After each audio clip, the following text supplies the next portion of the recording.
My observation of atheists would be they don't live like atheists. They don't live as though they really believe they're just a cosmic accident and there's no purpose. Atheists don't live up to the horribly inaccurate characterization of atheism held by theists? Golly, imagine that. Let's do this.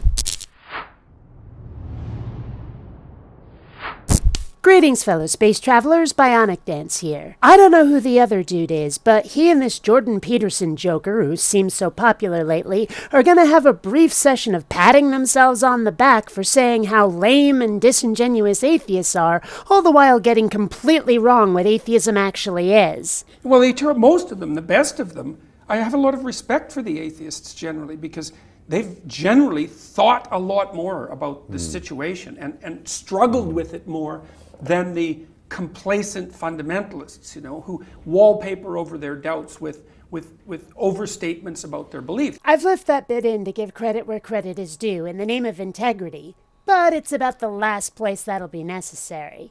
The word Israel means he who struggles with God.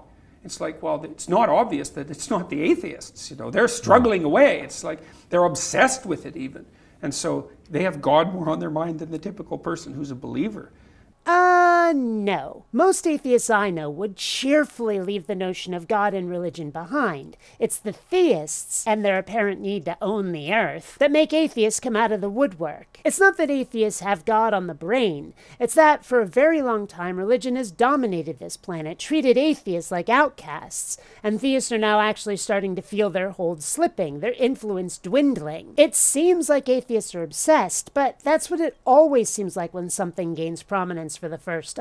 When homosexuality began to be accepted among society, it seemed like the world was obsessed with it, with TV shows having gay characters far more than usual and not being treated as pariahs, with celebrities coming out left and right. It seemed like the world was just teeming with rabid and screaming LGBT folks. Didn't it? But no, we were always here. You're just being forced to notice, acknowledge, and tolerate us for the first time. Same sort of thing here with atheism. We're coming out of the closet, making our voices heard, getting rid of the stigma and the feeling of threat, and speaking out in self-defense against religious misbehavior toward others. If it seems like we constantly have God on the brain, it's because of you. If I lay out the rationale for the Christian ethic, which is something like pick up your damn cross and struggle uphill, which is a really good message. Is it? Do I need to remind you of the destination for this little lumber-carrying session? I'm not averse to a little hard work, but the reward had better be worth it. And I was going to follow on that and say it strikes me with a lot of young people, and I think this is enormously to their credit and goes to the heart, I think, of what you're saying. They're told that all morality is relative. They don't live that way. They're actually looking for truth, aren't they? This is just pure projection. When someone is looking for consensus or stability in order that their life might be less stressful, that doesn't mean they're looking for quote-unquote truth. This is someone looking at people through Christ-tinted glasses. Well, if you live that way, everyone hates you. But that's the creed that... Oh, yes. But that's a good example of how who you are can be out of sync with how you represent yourself. It's like I was walking through these ideas with the audience last night. It's like, well, how do we treat each other when things work? And how do you treat yourself? Well, first of all, you have to treat yourself like you matter. Because if you don't, then you don't take care of yourself and you become vengeful and cruel. If you treat yourself like you don't matter, sure, you might not take care of yourself, but vengeful. Vengeance requires one feel relevant, that one's value has been treated as insignificant. Otherwise, why would one care enough to even feel wronged, much less to attack those who've committed that wrong? Logic, gentlemen, employ it. And you take it out on people around you, and you're not a positive force. None of that's good. So you suffer more, and so does everyone around you. And there's a malevolence that enters into it. None of that's good.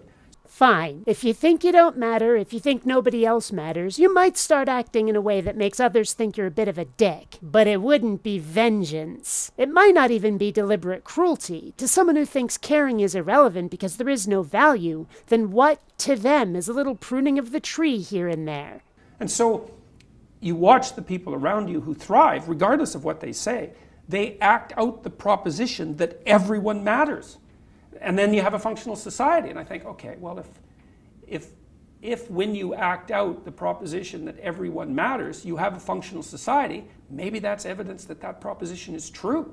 It doesn't demonstrate that at all. Value is relative. One person's awesome is another person's who cares. You have to value a functioning society in the first place in order to strive for one, and if treating everybody as if they matter, even the ones you find loathsome and unpleasant, is necessary to reach that goal, then that's what you must do to realize your functioning society. None of that requires everybody's worth to be somehow inherent. If you didn't find a functioning society desirable, then maybe you don't value other people. Perhaps you even find other people worse than worthless, even harmful, negative. Does that make worthlessness true? Why does the one take precedent over the other, just because some or more people prefer it? Jordy here is trying to tell us that there are moral absolutes, that there is objective morality, without actually using the words. But his premise does not match harsh reality. It's like, I think it's true. I think the idea that the individual has a spark of divinity within him or her, I think there isn't a more true way of saying that. This assumes that a spark of divinity, whatever the frick that is, has positive value, that such a premise of its value is a foregone conclusion. But given the description of gods, including the biblical God, and their behavior, I think we can do without such a spark, thank you very much indeed. And this assumes that such a thing is even real. Before we accept this premise, there is still a lot of prep work that needs doing. We don't act like we live in a material reality. We act like we face a landscape of potential, an external landscape of potential, with an internal reservoir of potential. That's how we act. And then we call each other out on it. We say things like, well, you're not living up to your potential. And the person goes, so yeah, well, I know. It's like, well, what do you mean by that? What do you mean by that? Well, you mean there's more to you than meets the eye. Even though it's not measurable, right? It's not tangible. It's just possibility. But everyone acts as though that's a reality. Potential isn't a material thing. Why do we measure, for example, strength or intelligence then? Is that not a material method of gauging potential? We punish ourselves for our moral errors and other people as well. We act out this ethic that puts us each at the center of being as active participants in the world that we want to bring forward. Everyone acts that way. And if we don't, then things go to hell instantly.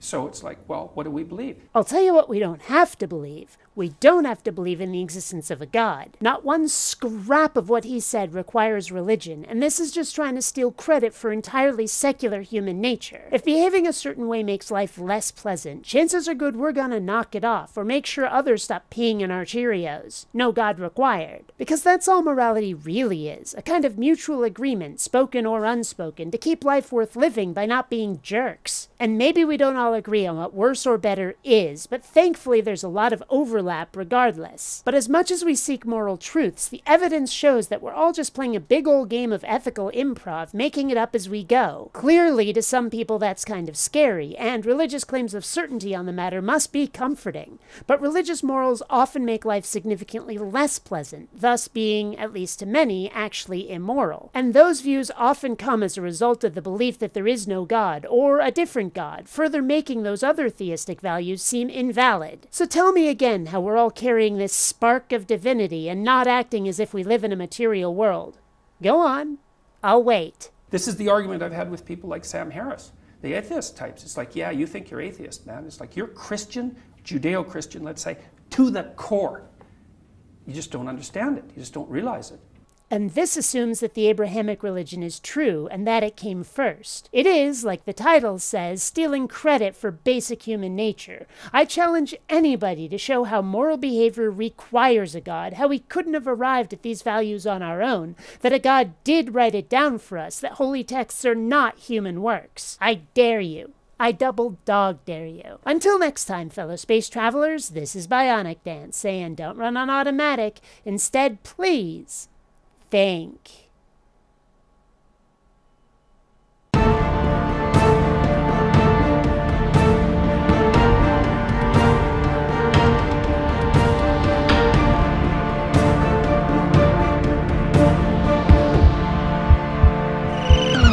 Dewey, what the hell are you doing? Get out of the way! Sandra, this isn't right. There has to be a better way to make money than taking these assassination contracts. Like what? What do you have in mind? Well, have you ever considered Patreon? Patreon? Where people donate money for those videos I'm in? Do you really think that'll pay the bills, Dewey? Well, if people want to prevent a few international incidents, I'm sure they'll be willing to contribute.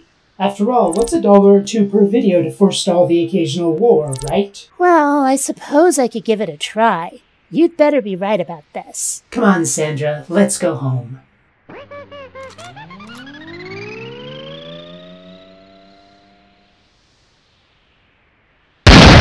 Sandra! What? He was right there. I'll start that Patreon thing tomorrow. Promise. Not rating and subscribing has been found to cause obesity, acne, and male pattern baldness in laboratory rats.